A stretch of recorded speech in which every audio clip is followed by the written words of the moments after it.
Historia Canadiana is recorded on the unceded lands of the Kanien'kehá:ka First Nation.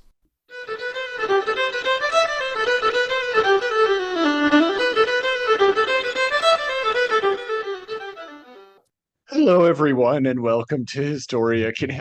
Shouldn't even go all the way. Hello, everyone. Welcome to Historia Canadiana, the show where we examine Canadian literature through the lens of history. I'm Mackenzie, and today with me is, as always, Patrick. Do you think you'll be able to keep that voice up the entire time?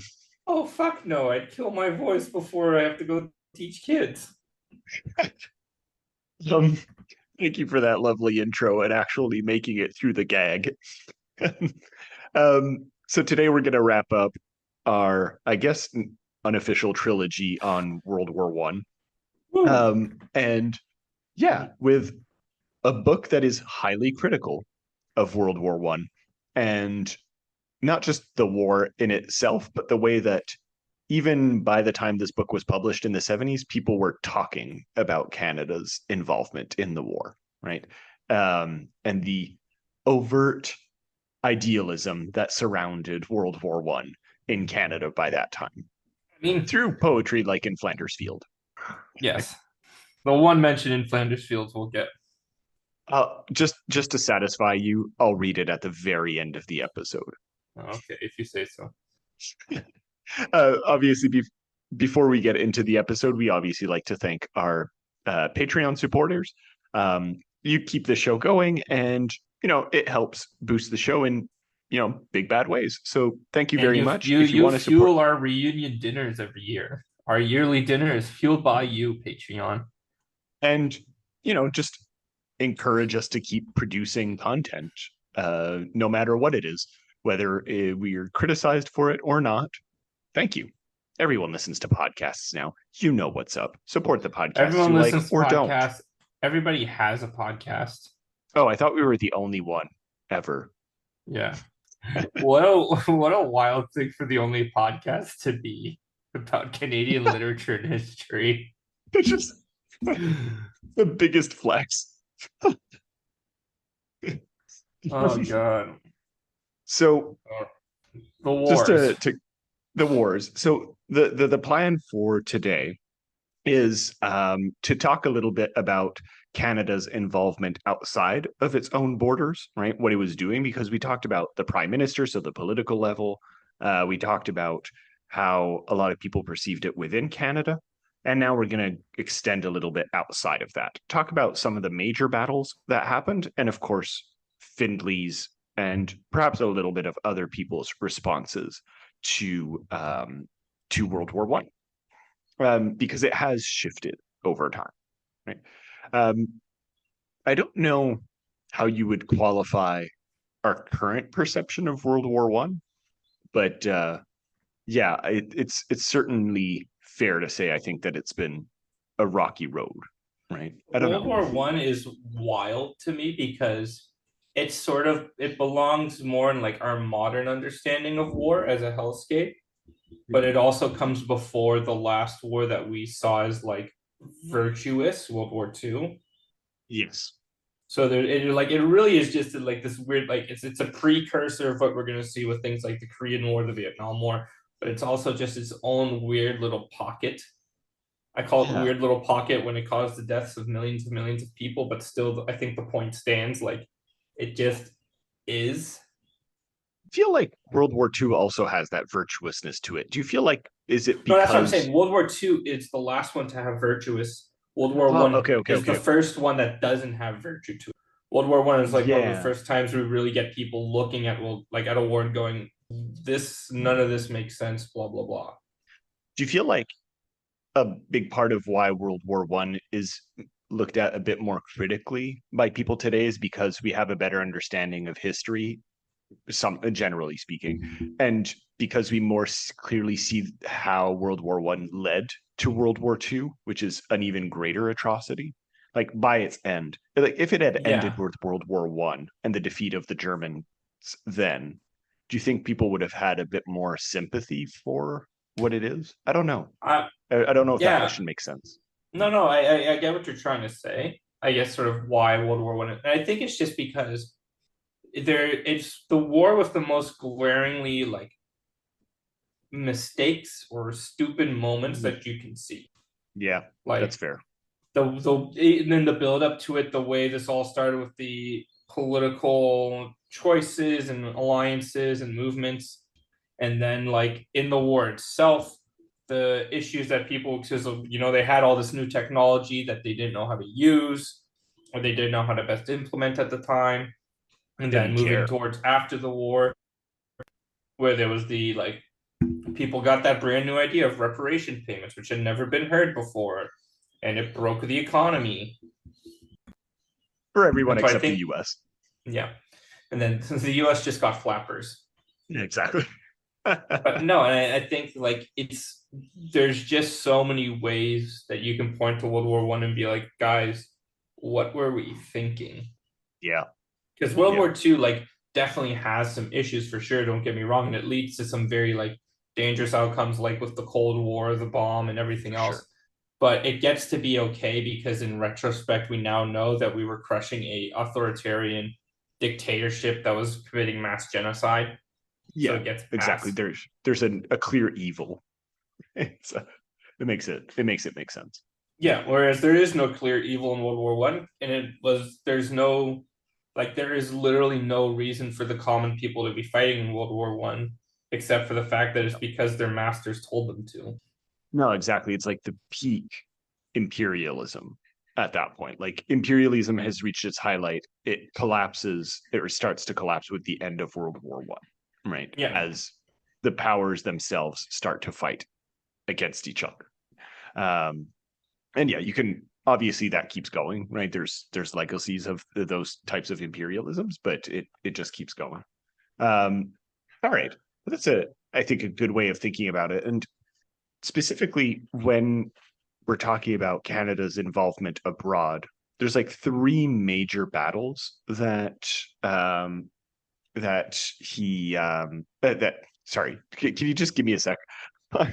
No worries. So there's like three main battles that I think people think about in the context of World War One. So there's the Second Battle of Ypres, Vimy Ridge, which is Vimy Ridge. I think that's like the number one that people imagine, even if they have Counting no idea down what the happened in battles it. of World War One. In number three, you press the second battle. In number two, Passchendaele. And finally, number one, let's give it up for Vimy Ridge. Woot, woot, woot, woot, woot. Bow, bow, bow, bow, bow, bow. We're not going to go into great detail into each of these like conflicts, just because again, we're not a military history podcast. But basically, these three battles helped solidify slowly but surely Canada's role, or at least perception of both itself, right, as a army that can hold its own, but also in international eyes, especially British eyes, as people who can do things without the British controlling or being the puppet masters here, which is important just in terms of what would happen eventually for World War II, right, where Canada would declare its own war, right, independent of Britain. So we'll just go over some of them real quick and see how that progression happens, and then talk about the war, right? Or the wars, I should say, the novel. Yeah, that's gonna get real confusing. Yeah, it is. I think we should probably just say like Findley's novel. In this case, it might be easier for listeners. But basically, the Battle of Ypres. I don't know if I'm pronouncing this correctly. Ypres. I have no idea. But it's best known in this case less for the fact that Canadians acted independently, but because they participated in a major battle, in this case, that helped to actually start open and break through the enemy lines, right? And again, they were not the ones who commanded the forces or anything like that, right? They didn't come up with the plan. They were simply there, but it did give like some kind of morale boost for Canadian troops and Allied troops in general. Uh, yeah, which Allied are the good guys, right? Axis were the bad guy. I forget. What, in World War One or World War Two? Yeah, World War One. Well, they didn't really have Axis and allies in World War One. That was a World War Two only concept. Was it? Okay, sorry. Yeah, I'm pretty sure. This is how little we are a military people. Anyway, British and Canadian. Yeah, World War troops. Two only. World War Two Okay. with Axis and allies. Okay. Anyway, so the Canadians in this case were fighting alongside a French contingent, and again, they weren't in control, but this was really the first major engagement fought by any kind of Canadian division in the Great War. Was at Ypres, which is 1915, so at the start of the war, and over many, many days, right? Canadians were kind of recognized as being able to withstand all kinds of direct attacks from, as you were saying, like these brand new weapons that had never been used on such a scale before, especially chemical weapons like chlorine gas or machine guns, right? All of these things. And ultimately, despite the fact that it wasn't a huge success as far as lives were concerned, right, or advancement was concerned, because ultimately about 6,000 Canadians died, I believe, in this battle, and or not died, but were were dead or wounded or injured, right, out of 10,000 men, which is quite a bit. It did at least stop or block German further advancement, which again helped boost morale in this case. So this is kind of step one as far as Canada's recognition of its own potential as a military. Yeah. Sorry, did you have anything you wanted to add? No, it's just funny. Like, we'll talk about it later, but the way Canadians cling to certain battles just always gives me a giggle. You feel like this is not just a Canadian thing. Like you retroactively create these moments. Like obviously when they were thinking about it at the time, this probably didn't have the historical event impact that they were thinking about, that we're thinking about now, right? They're just like, well, this was great. And it actually gives us morale. But in the grand scheme of things, they weren't thinking about it in the sense of this will allow us to go to Vimy Ridge, right? And have our own representation in a second worse war 30 years down the line, right? This is all retroactive advancement, and that's how history is constructed in most places. But I think your point stands. Okay, what do you know about Vimy Ridge as a battle? Like it Honestly, is one of those not things. Not much. Yeah, or like just as a thing. No, nothing at all. Well, no, it's just I know it's definitely a point of big nationalism in Canada, and sort of patriotism is the sacrifice people made at Vimy Ridge. Yep. I know it's often seen as one of our crowning achievements in warfare, but like again, I didn't go to Canadian school, and even when I did, we never learned about this kind of stuff because again, Quebec school, so we learned about Quebec history first and foremost. That's fair. I think this is another one. Like in the moment, it was kind of recognized as a big deal, right? And for a couple of reasons. But again, I think there's a lot of interesting historiography that shows how this moment was constructed in order to be a national turning point. If people are interested in reading more about this, I would recommend a book by Ian McKay and Jamie Swift. Ian McKay is a really good historian. And we'll come back to him as a figure or as a researcher because he has a lot of interesting thoughts on different aspects of Canadian history. But he wrote a book, or he co-wrote a book, I should say, about 5 years ago called The Vimy Trap, or How We Learned to Stop Worrying and Love the Great War, which is all about exactly what we're kind of alluding to here, is these constructions of admiration for the sacrifices that Canadians made for the sake of preserving, whatever Canadian civilization was considered to be at the time. Rightfully so in some ways. Like, obviously, Canadian soldiers were as integral to any other soldiers in the maintenance of whatever society was advocated at the time, and is still advocated in many ways today. We're not going to be the ones to say that the military is completely useless, right? Of course. But these things are, or these events are, very much selected in order to be emphasized or in order to promote a certain image, right? And Vimy Ridge kind of has this dual sense, right? Now we kind of imagine it fondly. There's a memorial in France to Vimy Ridge, and don't we have it on one of our $10 notes? I think it's on our $10 note that there's the Vimy something Ridge. like that. Yeah, so a lot of Canadians today would probably imagine it more positively, but at the time it kind of had this contradictory status as both a symbol of great success for Canadian soldiers and their independence as fighters, as well as just a perfect encapsulation of just the enormous cost of the war, right? And just the complete disregard that a lot of military personnel had for the lives of the men that they were sending to battle, right? As literal cannon fodder. So specifically, the Battle of Vimy Ridge lasted about 4 days, and it started on Easter of 1917.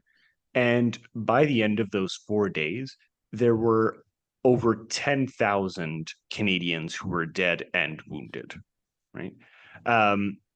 This was the only occasion in which all 4 Canadian divisions had attacked together, right? At least the ones that were deployed. And it would be the last battle at which a British general would command Canadians, right? So again, comparing this to Ypres, right?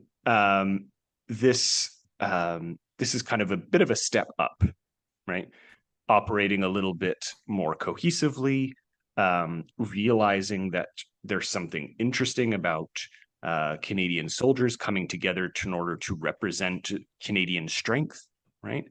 And in this case, despite the great losses in terms of sheer numbers that were had at this war, it would actually be one of the most successful attacks that the British Army, which Canada was officially representing at the time, would have of the entire war, right? It led to more prisoners captured than previous battles. It led to more ground conquered than previous battles, as well as recapture of certain armaments. So I get, like, in terms of pure military success, the British had never been that successful. And in true Canadian fashion, they were kind of like riding the coattails of British success in this case, which good for us, I guess. But that, again, we're making a joke here, but it's kind of, it's quite impressive. I'm sorry? It's quite impressive. Exactly. Do you want to get closer to your mic, by the way? Yeah, sorry. Yeah, it's all good. All right. Passchendaele is one of the ones that I probably have heard the least about, right? I don't know. I know about because I saw the movie. Oh, okay. So what can you tell me just based on the movie? God. Dudes go to war. Everything's really sad. At one point, there's a horse. Okay. Yeah. Okay. Mm-hmm. Trenches. Am I right? So this one would be kind of interesting because this one would kind of see the full realization of this cycle that we're kind of retroactively describing as far as Canadian military independence, I guess we could call it, is concerned. So basically, this one, despite costing more than the other two wars, it cost about 15,000 men, right? Canadian men in this case, would allow Canadians to really show that they know what they're doing, right? Independent of the British. So specifically, I'm going to give a little bit more context on this one. So this was part of a series of battles in Flanders, in a certain set of fields in Flanders, one might say, right? Just laying it out there, right? Inspiration for the poem, perhaps. Who knows? Who knows? Well, what is a Flanders field? It's just a field in Flanders, which is a part of Belgium now. Ah, interesting. Yeah. Did you not know that? I thought it was a term. I thought it was a term for something. Oh, that's interesting. Yeah. That's kind of fascinating to think about, like just how the term has, or the title of the poem has gone beyond just its most basic meaning, right? Of just a field in Flanders. Oh, there you go. Flanders region of Belgium. Nice. Yeah. Yeah. So yeah, anyway, good that we cleared that one up. And so basically, there was a part of this series of attacks, right, that were led by the British, was supposed to keep going near Passchendaele, right? And ultimately, weather such as heavy rain and even constant attacks by enemies kind of stopped people from continuing to advance, right? Especially soldiers, because basically the ground had been turned into this weird sludge, as was typical of most World War II areas, because once you start digging in trenches and bombing the crap out of places, you're not going to have an easy time to walk around, right? Surprising as it may seem. And basically, in order to help the advancement of the British, the person in charge at that time, who was British Army Commander F.M. Haig, actually decided to solicit the help of the Canadian Corps, right, to back themselves up. And the Canadian Corps was commanded by a man called Arthur Currie. And basically the goal here was to supplement the British Army and basically wear down, through a war of attrition, the German enemy, right?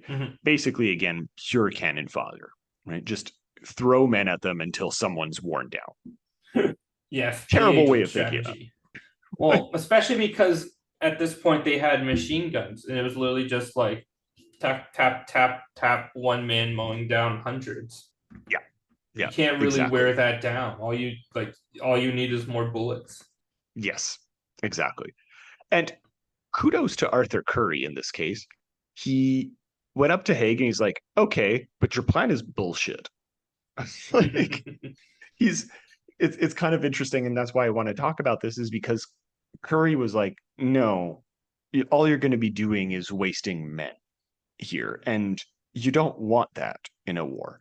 And basically, we've spent so much time, because it's 1917 by this case, just losing millions of people by this point, that you don't want to do more than that. It's horrible for morale. It's horrible for, just propaganda. So we got to do something different. And Arthur Currie basically took over planning for this particular battle, which is, again, a major first for a Canadian, or someone who would lead a Canadian corps, and actually did something completely radical and carefully planned an attack.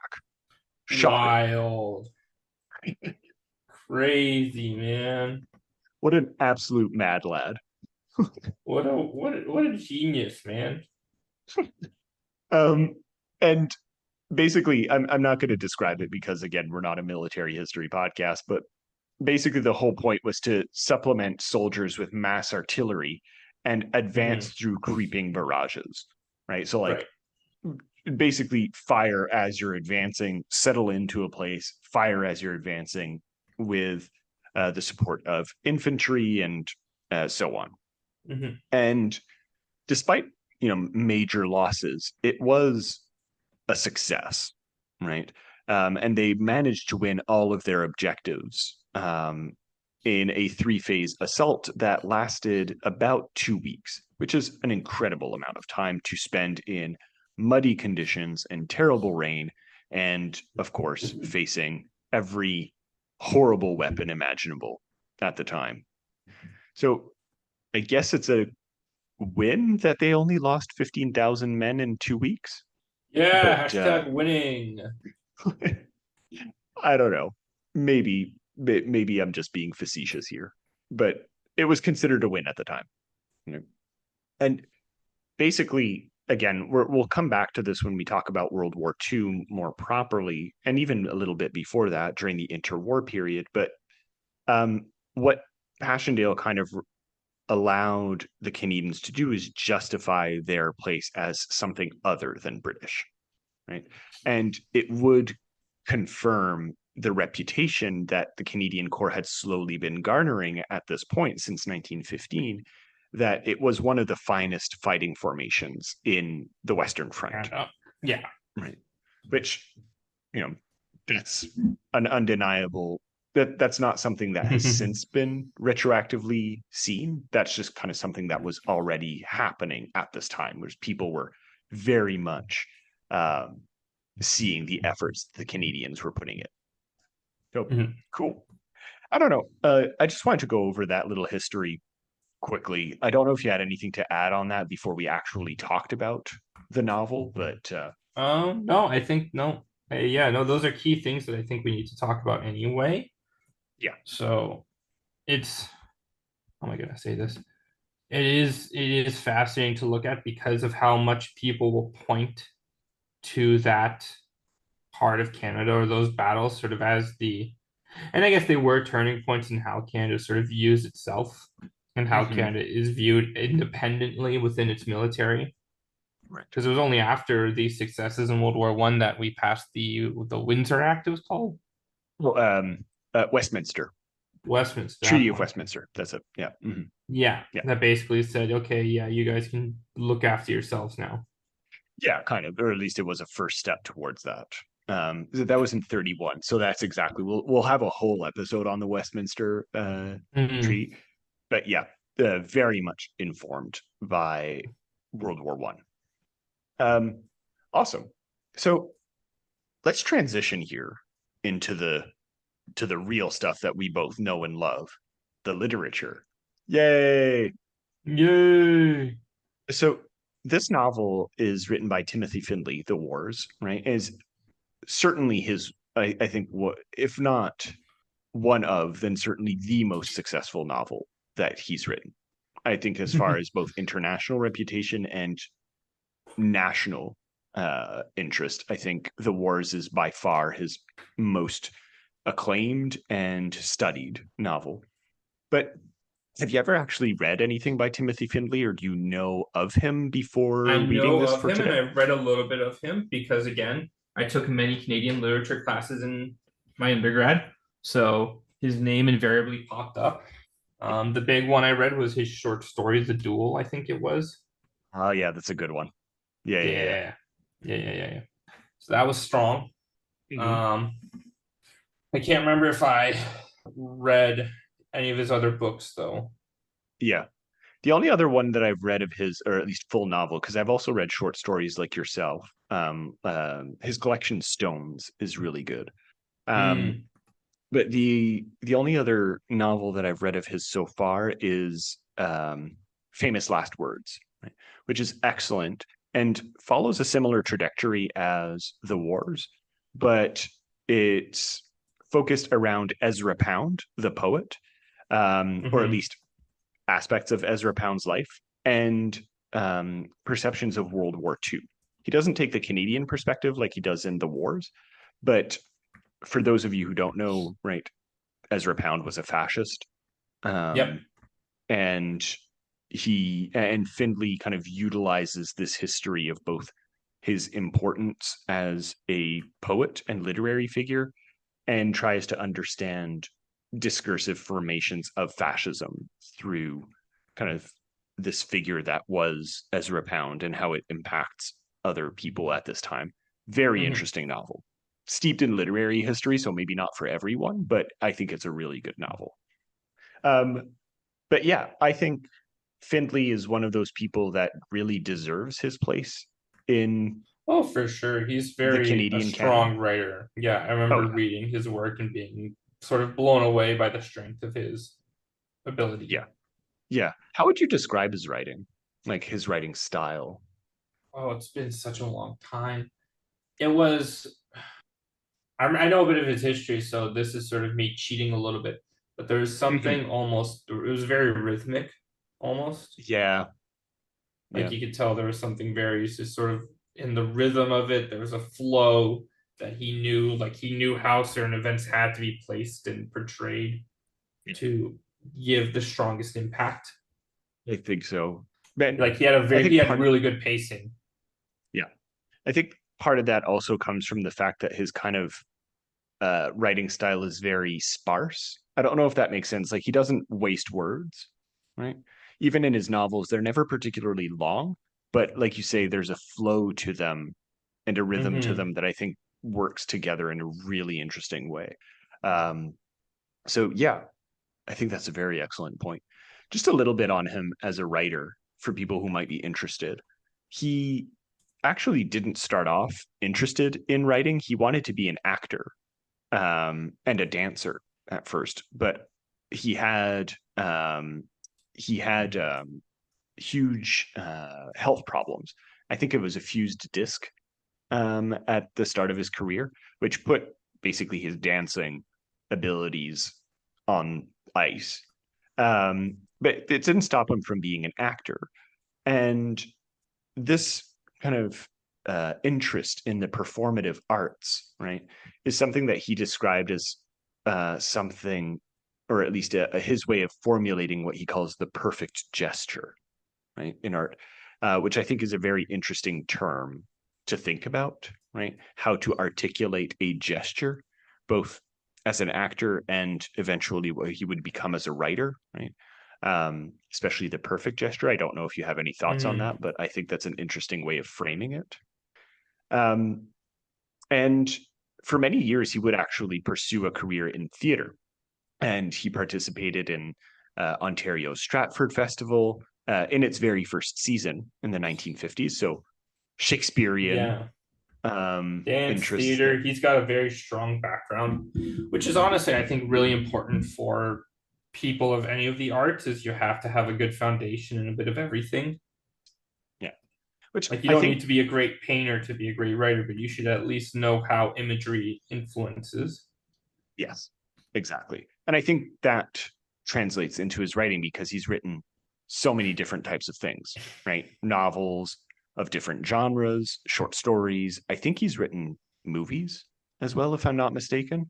But I'm not Mm-hmm. sure about that, or at least theater plays, if not movies. But I think he's written plays.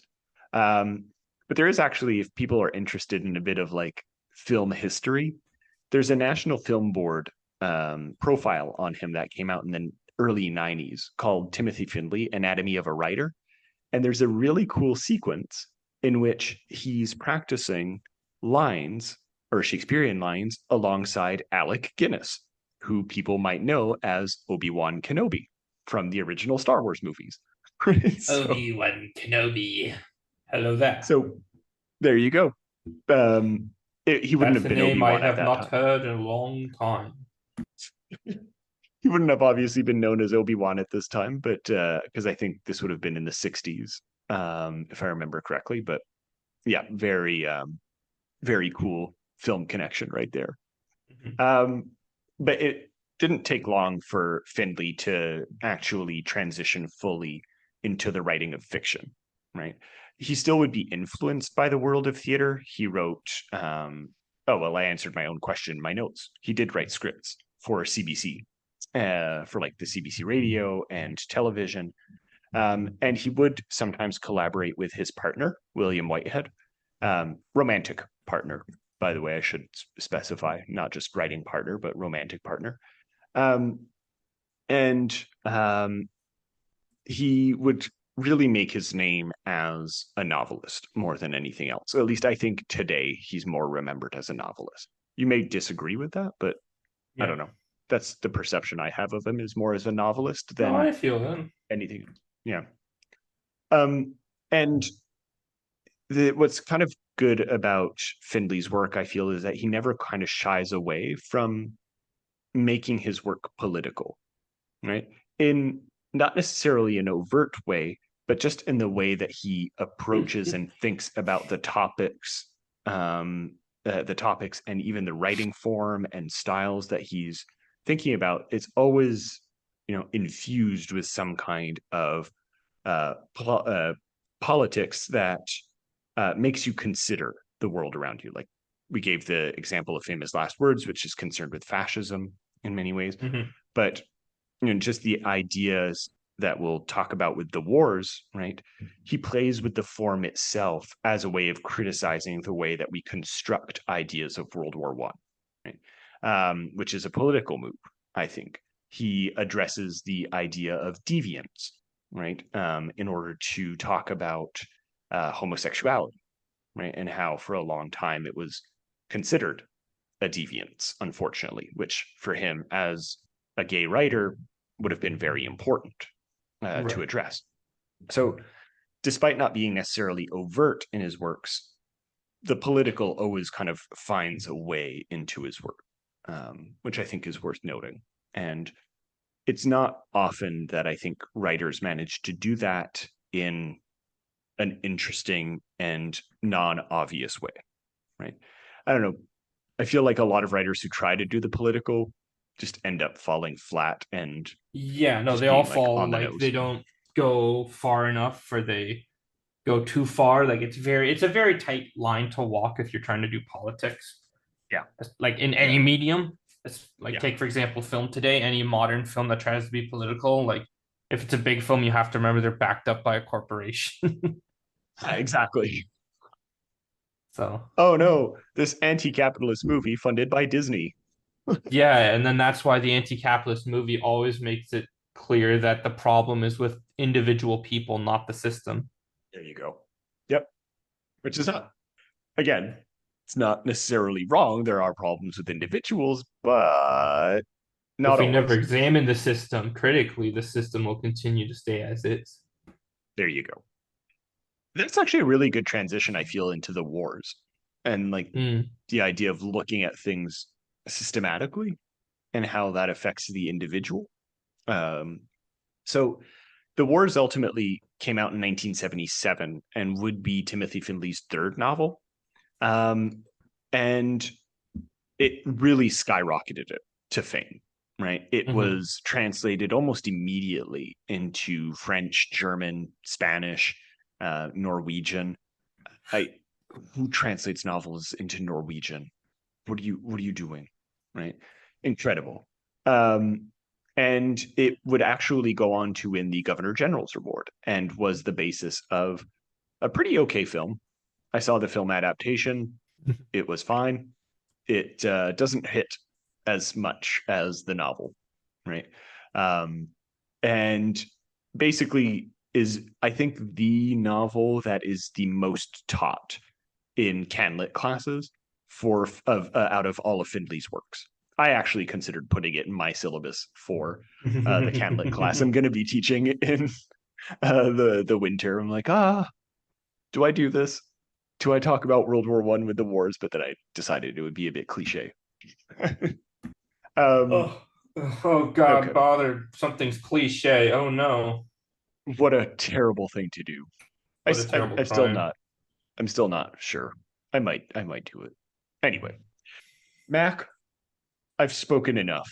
What are your first thoughts on the wars as a text? Where do we take this text? First of all, what is it about? And then what are your thoughts on it? So the wars is a tale of a young Canadian soldier of the Great War and how he sort of touches back on some, like his story is Finley using it to touch on certain themes from the time. So talking about like authoritarianism, the inherent homosexuality of the military.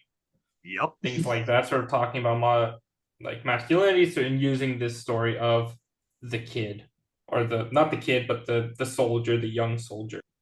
Robert. Yeah, Robert, that's his name. And it's almost like a journal. It's almost like a series of journal entries, chronicling the events of his time in the wars. Yeah, it is framed in a kind of interesting way. It's framed as a researcher looking into the life of Robert, right? And he's finding all of these different tidbits. So you're right, journals. He's looking through photographs, although the photographs are just described as text.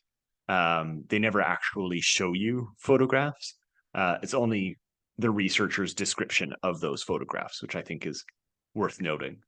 And yeah, basically this researcher is trying to reconstruct the life of this presumably average Canadian soldier from World War One, right? And hitting on all of those points that you're talking about here. And interestingly enough, Findley would basically do what he has the framing device do in the novel, right? Where he drew on documentary material like letters or pictures, family members' experiences, which is something that you see in the novel.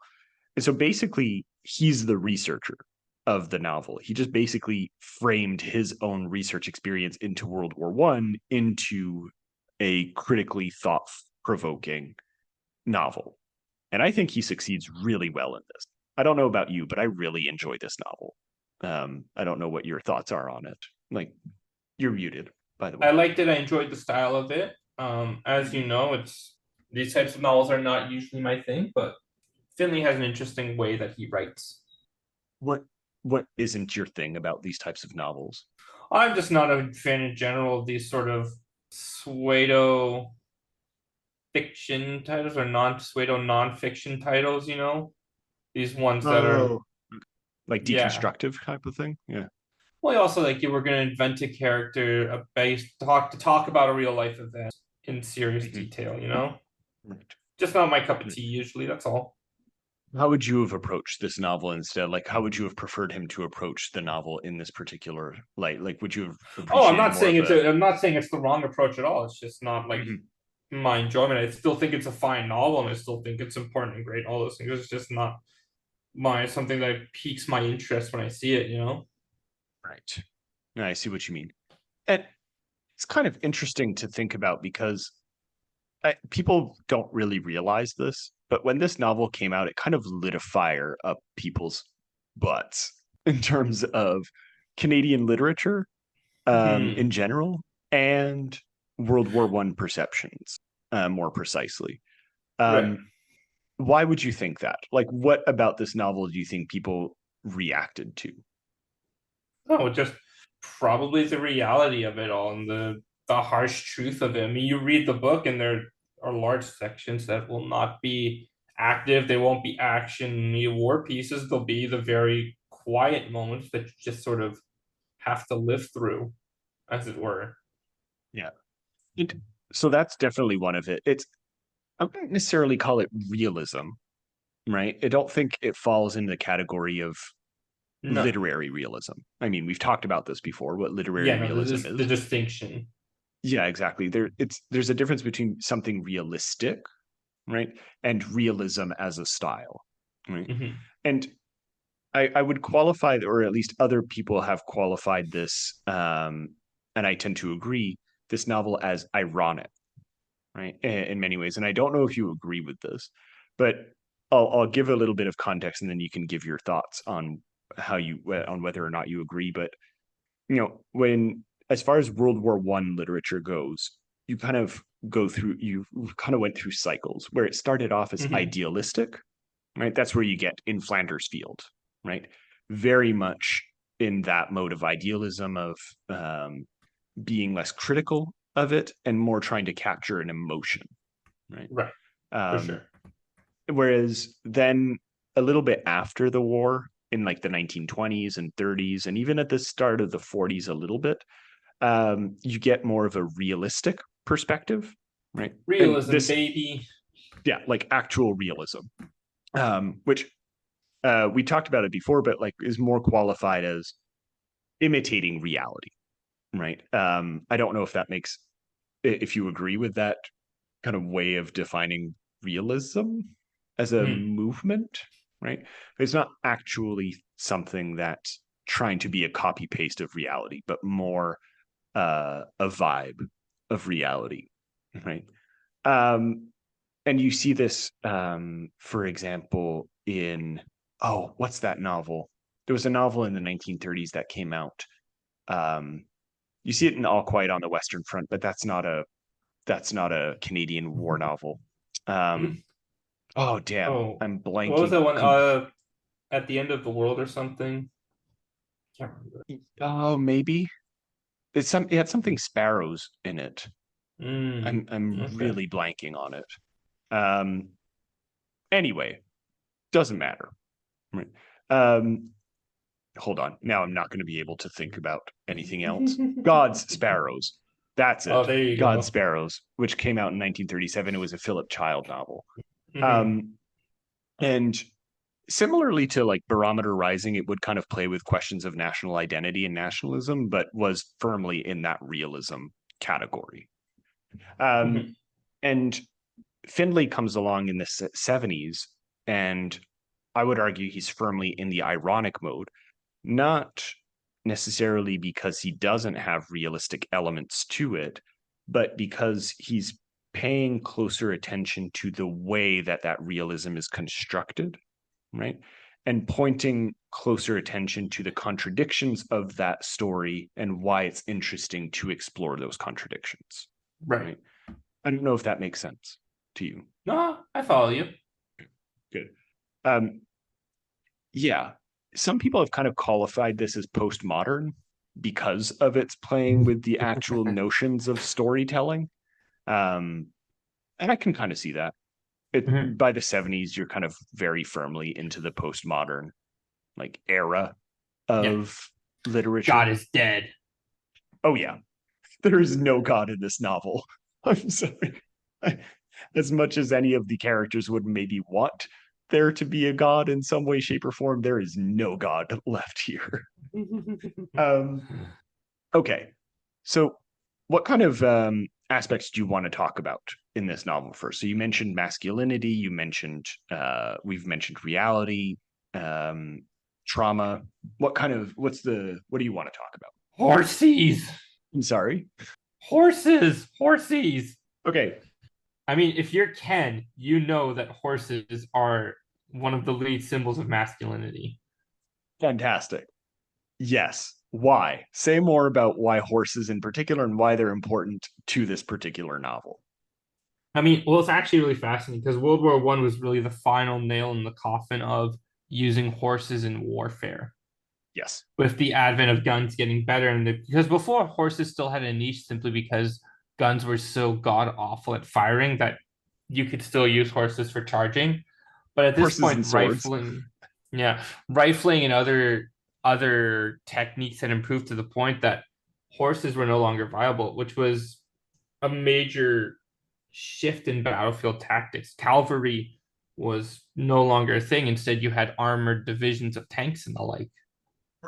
Did tanks? I feel like tanks arrived more towards the end of World War One, though.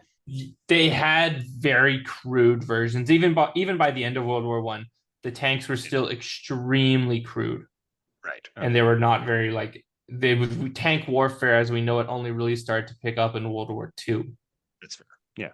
Mhm. But So yeah, so there is a fascination with horses because horses are known for just being these large, powerful, muscular beasts. But in Finley's comparison, the death of the horse is the death of masculinity in warfare, almost, you know? We do not ride into battle with the sun on our backs, swords held high. We go into battle hiding inside metal shells, blasting away at enemies from far. absolutely. And there is this kind of interesting, like the main character of Robert, just to give a bit of context here, is he's not your manly man, right? Or at least the No, conventional manly man, as would have no, been no, no, no. typically imagined at that time, right? Andrew Tate would have hated this guy. Yeah. Oh God. um, Kill me. Did I tell you? I have a student who mentioned Andrew Tate in an essay, and I'm like, God damn it. How? In a good way or a bad way? In a not enough critical way. Ah. Hmm. Anyway, that's neither here nor there. Um, Mhm. but yeah, Robert is someone who is kind of frail. He's never or described as someone who's like particularly muscular or strong, but he's also frail emotionally. He's someone who's very tied to his sister, right? A Mhm. female character. And when she dies, he's absolutely heartbroken. He's a mama's boy. And I'm not saying that as like a criticism. He's just doted on by his mother before he goes to war. Mhm. And the whole military structure is something that he doesn't react kindly to, right? He doesn't take well to the violence of it all, both the hierarchical violence and the way that his superiors treat him, right? Um, and just the act of killing a fellow human is completely unbearable to him. Like, he's not at all suited to the act of war. And it's not a coincidence that Findley demonstrates a lot of this through his attachment to horses, right? He's very much playing with this expectation that, for a long time, people would Mhm. have of men and their horses. Like you're saying, like usually when you imagine a horse and a guy riding on a steed, it's like he's a jacked guy, handsome Fabio type of person who's riding into battle bravely. And that's not what you get in this novel at all. You get a guy who just likes petting horses and is He's very just trying sad. to chill. Yeah. Yeah. Horses and chill. We're just trying to vibe, man. Yeah. But like he's devastated when they have to kill Well, a horse. Yeah. it's fast. Horses as that masculine symbol are so fascinating to me because we put so much masculinity onto them. But horses are also just such a symbol. Like taking care of animals is just such also almost like a feminine thing of being caring and compassionate. It's just so wildly, hilariously contradictory to me. I know. Right? That's what's awesome. Right. And it's kind of fascinating to me that it kind of comes full circle. Did you manage to finish the whole novel and see like where it ends? No, I did not. Where did it finish? How does it Okay. finish? So it kind of finishes in a really interesting way where, and we can come back to this, where after about where he's sexually assaulted, Mm. um, Robert eventually is asked to go back into battle, right, after a devastating like series of events where he's basically just dragged through the mud, sexually assaulted. He sees his friends die, and his commander wants to send him back into battle, and he's like, "Fuck you, man!"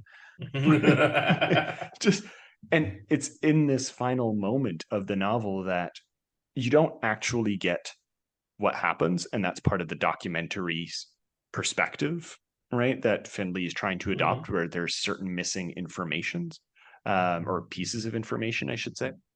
But it's assumed that he basically kills his superior officer, right? He enacts this final act of rebellion by actually going up against his superior officer and goes into the barn, sets it on Mhm. fire, and frees the horses, right? Noise. So again, this final act of freedom for him, freedom from the oppressive hierarchy of, military patriarchy in this case, and military violence, is paralleled in the imagery of him freeing the horses, right? Which is him liberating himself from the like shackles of the masculinity of the time, right? Mhm. So excellent uh, use of imagery and symbolism, I think, on Findley's part Horsies. here. Horsies. And yeah, just horsies all around. Um, but it is kind of cool. You brought up It's page 60 in the notes as yes. Well, that like was just one why of the that first ones where I particular. saw the horse come out, and the sort of the way the horses in this section are both contained but sort of being reared, made to get ready to go, and it's sort of It harkens back to the idea of lambs to the slaughter, which these horses would have been. Same with the humans on their backs. Exactly. Like at this point, the only real use for a horse rider was as a messenger. Yeah. Yeah. It's as a messenger or for the cavalry. But the Right. cavalry was useless now. Yeah. I mean, wasn't it? Oh no, that was in World War II, where the Polish were still using the cavalry, and then they were facing up against the German war machine. And they were like, "Oh no, Oh dear Lord Jesus. oh, someone fucked up here." Winged hussars. Yeah, the one I selected as a passage was kind of interesting because it relates both to the idea of masculinity, but also sexuality more generally, right? This is before your section in the horse on page 60 when Robert goes to a brothel. Right? Um, did you read that section or did you kind of skip through that one? I think I skipped through that one.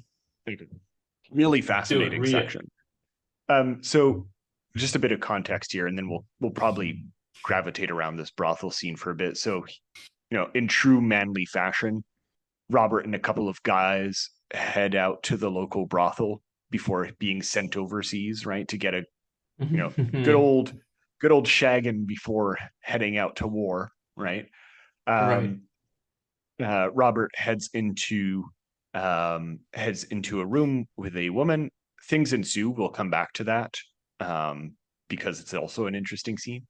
But what he realizes in that scene is that next door is his commanding officer, a man called Eugene Taffler, who is having a homosexual relationship with another man, right? And the imagery in that particular scene, which I chose, is interesting because it relates back to riding horses, right? As an imagery. Let's see. Here it is. So he's describing what he's seeing, and yeah, it's he's not talking about a rider and a horse. Let's be clear. The rider was using a long silk scarf as reins, and the horse was biting into the other end with his teeth. The only sound was the sound of breathing and of bed springs. The rider held the reins in one hand and using a soldier's stiff-peaked cap, beat the horse on the thighs, one side and then the other. And the two, both horse and rider, were staring into one another's eyes with an intensity unlike any other Robert had ever seen in a human face. And then skipping a bit, the man being ridden was Taffler. The rider was the Swede, who's a man, Goliath. So I thought this passage was very fascinating of him again taking up this image of the horse and saying, yes, there's masculine iconography coming up to it, but it's not always like heterosexual manly man masculinity, right? And it's opening up to, yeah. I mean, what's more manly than two gay dudes? Two dudes just being bros. It's like it's double masculinity at that point. Well, and again, especially because he's using the military, which for so long, so many militaries worked on a thought process of don't ask, don't tell. Yep. Or just refusing to have. Yeah. Like absolutely. there's so much contradiction of military masculinity and so many other parts to it. Absolutely. And this whole idea is very interesting because just before, right? And I didn't talk about this, but just before Robert sees this, he's actually unable to perform any kind of act with the prostitute that he has in his room. He actually, it's said here, and it's never explicitly said if Robert is actually gay. He's just incompetent and a bit wimpy in bed, where he just actually finished before they even got their clothes off.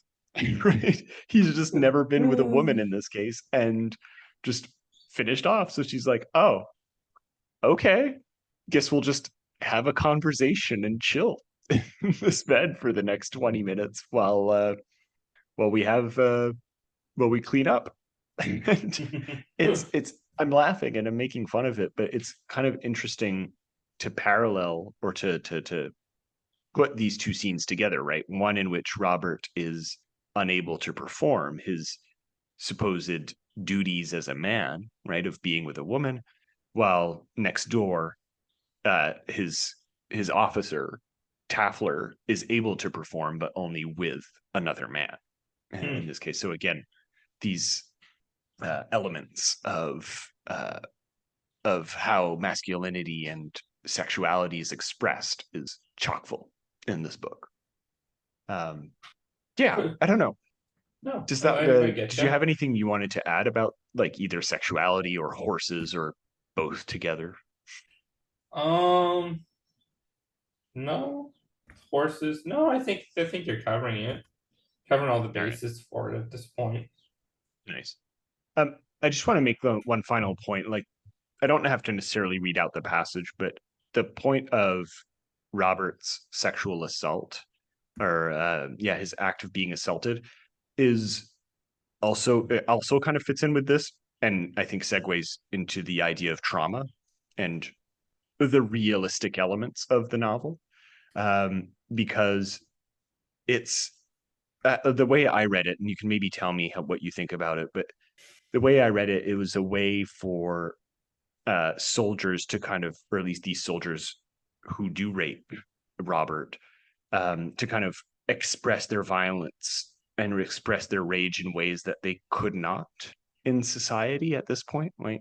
They have all of this pent up emotion and pent up anger and trauma, what they've seen, and the constraints of society at the time. So this is the end of the Victorian era, beginning of the Edwardian era, still a very conservative time in Western culture, right? Britain and Canada in general.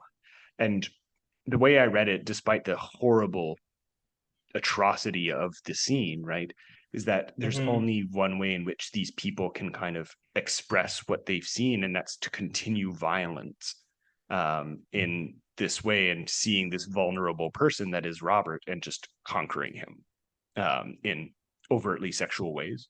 Conquer, baby. Right. But like, I don't know if that makes sense, right? I don't know if you have anything that you kind of want to say about that, but that's kind of how I read that rape scene towards the end. Yeah. But Yeah. No, I don't think. I think that's about all we should probably say. but yeah, we're not doing this novel justice. We're really not. No, it's because, as you know, Patrick's in the middle of some big stuff right now. I'm in the middle of ending a term, so like our attention's very much divided. Really go read this novel yourself to understand the Sure. import and the impact it has. You have a few passages here in the section on reality. So like, Yes. in what way does this book to you like address the notions of reality as concerns World War One, and like, why did you select these particular passages, or what passages did you select? So the first one I picked was from page 112. Mhm. And it's sort of this section where, due to shelling and shaking, Robert almost gets buried. And I really like this section because it highlighted one of the ways that people really did most commonly die from in war, and that was just from the environment, not from any kind of enemy movements or attacks. It was these horribly, almost boring and mundane deaths of having your bunk collapse on top of you. Yeah. Did you And I want to just read think the a passage. passage? Sure, let's give it a try. The roof was coming down. The yawning noise was made by the spikes as they were drawn from the wooden supports. The roof was a single sheet of corrugated tin, piled with sandbags and earth. It didn't fall. It tipped, slowly angling upward over Robert's side of the dugout and down towards the ground on the other side. As it did this, the earth in the sandbags slowly slid across the tin, making a sound like a long, deep wave retreating over a pebble beach. It seemed to go on forever. Robert waited, holding his breath, thinking they were going to be buried alive, but the heaving stopped. At last, it appeared that whatever was going to collapse had done so, at least for the moment. Yeah, Really? so I think. Go ahead. I just think like it's just this sort of horrible tragedy to it that Robert would die just for having things fall on top of him. Yeah. He's not even I like he's not even like being targeted. It's just sort of an accident along with it. And I like the idea of him being buried alive. Not I like the idea.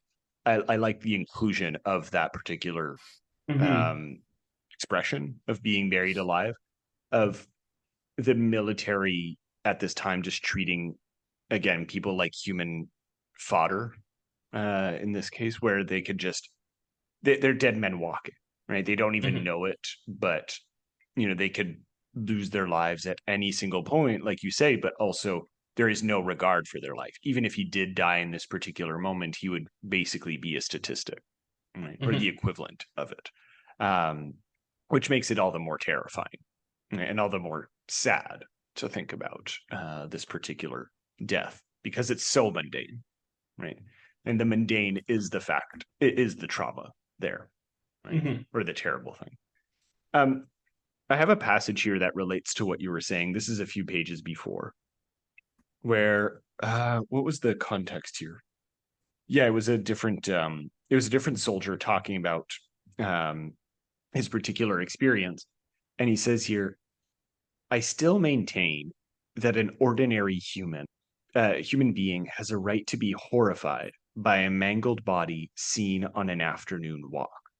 So what it was we were denied was to be ordinary. All our ordinary credos and expectations vanished. There was so much death, no one can imagine. These were not accidents, or the quiet, expected deaths of the old. These were murders by the thousands. All your friends were murdered. And I feel like it's interesting to kind of relate this passage to what you just said. I mean, where there is just the wholesale death of people, but I like that framing of just the act of being there is an act of murder, right? Of sending these people out to die without having any consciousness, because most of the officers who were doing this were in their offices, not necessarily considering this in the scheme of death, right? Or the realm of death, which is an act of murder. Right? So even if he does die in an accident, like you're saying, it's not really an accident. It's just ignoring this person's demise, right? I like that passage. Thanks. What other passages do you have? All right. So the other one I have, page 24. Mm-hmm. So let's go back to page 24. He's in a cot speaking with a Mrs. Ross. Yep. Yes, but this time you were page 24. Yes. Yeah. Yes, but this time you were skating, you breathed so easily, your elbows and your knees swelled up worse than Uncle Harry with the gout. She laughed, and your arms and thighs and your shins were simply black with bruises, black and blue and yellow, just like a savage painted for the wars. How alarmed we always were every time you fell. And it goes on like that, and I just thought this highlighted a really important reminder for people about war. That these people are people, and that they were once kids too. Absolutely. These were children. It does relate to how because Mrs. Ross is his mom. Yeah. Right. It does kind of relate to how much these of a familial mama's boy. relations. Yeah, and a bit of a mama's boy. Yeah. Right. But in a good way. Like, she's the only one who actually cares. Right. And or his sister, but his sister, I think she was still alive by then in the novel. Yeah, it's early on in the novel, so she was still alive. But yeah, terrible. For sure. Yeah, it's terrible in retrospect, and I feel like that's kind of an interesting way of looking at World War One through this novel. Is like reading this passage when you first start reading it, or when you read it for the first time, you're like, yeah, they're human, right? They're just people, and you kind of just appreciate the connection between mother and son here. Or perhaps your first reading is like, oh, okay, well, she's very doting on him. That's a bit creepy, but all right. And then when you read it a second time, or with the perspective of what Robert would later go through, you're like, fuck, that's terrible, right? And he brings that up again later, Findley, as a writer.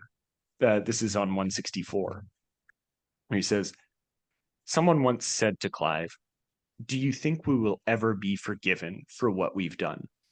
They meant their generation and the war, and what the war had done to civilization. Clive said something I've never forgotten. He said, "I doubt we'll ever be forgiven. All I hope is they'll remember we were human beings." And at that moment, I remember reading the book. It's like, damn, what a slap. Absolute, like, backhand from Findley, reminding the reader, like, exactly as you said. These people were children once. These people had families. Like literally children, and are probably still between the ages of 18 and 30. Yep. Even then. If that. Even if they were 30. Terrible. Yeah. Absolutely. I don't know. Any other passages you wanted to bring up with the book? Yeah, I got one more. Go for it. This is a very important passage, I think. Mm-hmm. In Flanders fields, the poppies blow, between the crosses, row on row. That mark our place, and in the sky, the larks still bravely singing fly, scarce a heard amid the guns below. We are the dead, short days ago. We lived, felt dawn, saw sunset glow, loved and were loved, and now we lie in Flanders fields. Take up your quarrel with the foe. To you from failing hands we throw. The torch be yours to hold it high. If you break faith with us who die, we shall not sleep, though poppies grow in Flanders fields.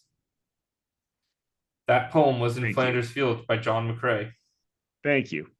That's idealism for you.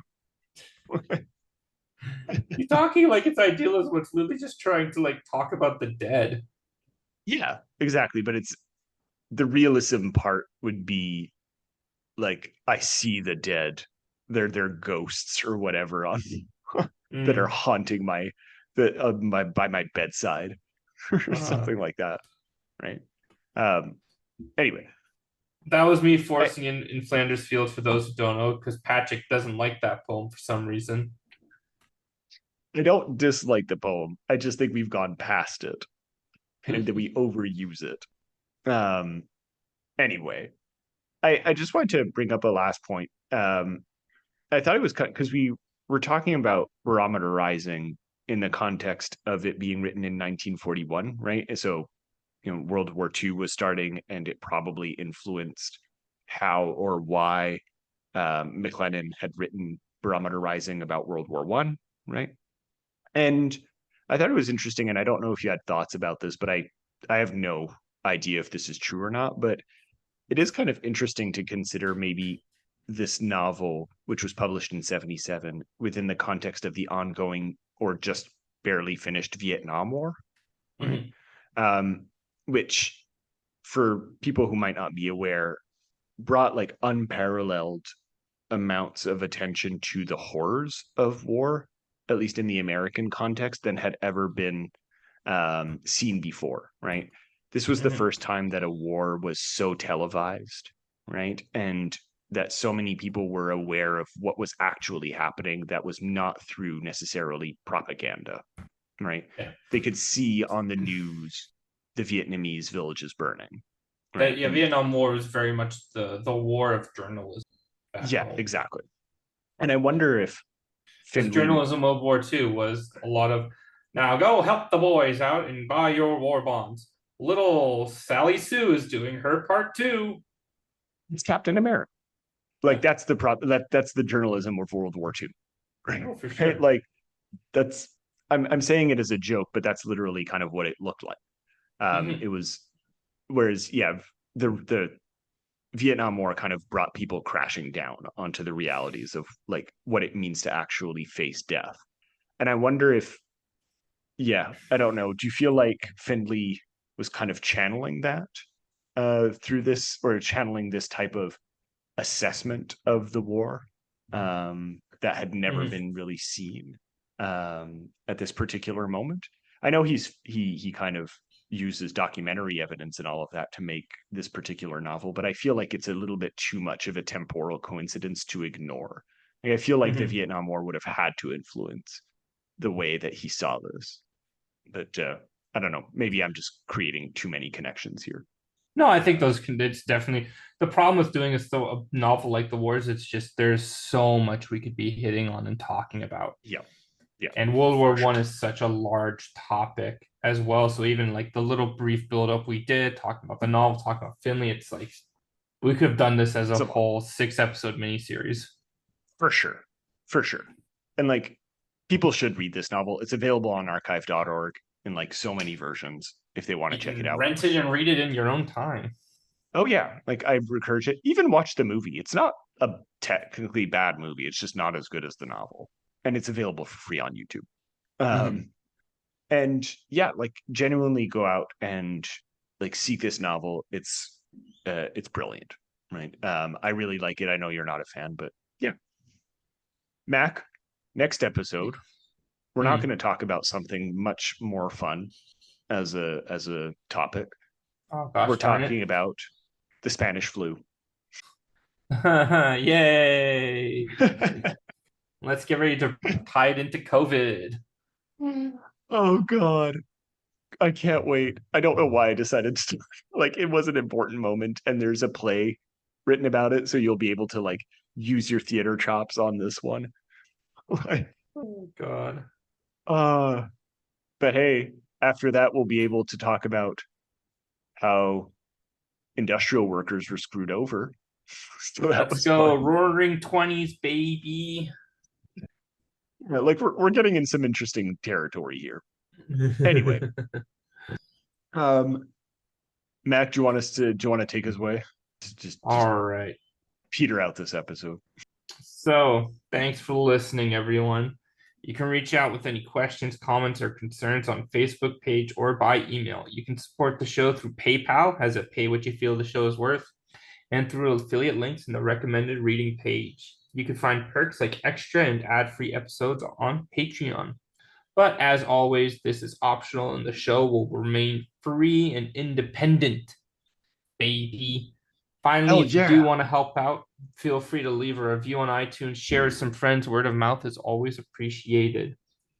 We'll see you next time on Historia Canadiana. Finish it off, Patrick. Cheers, everyone. Historia Canadiana is recorded on the unceded lands of the Kanien'kehá:ka First Nation.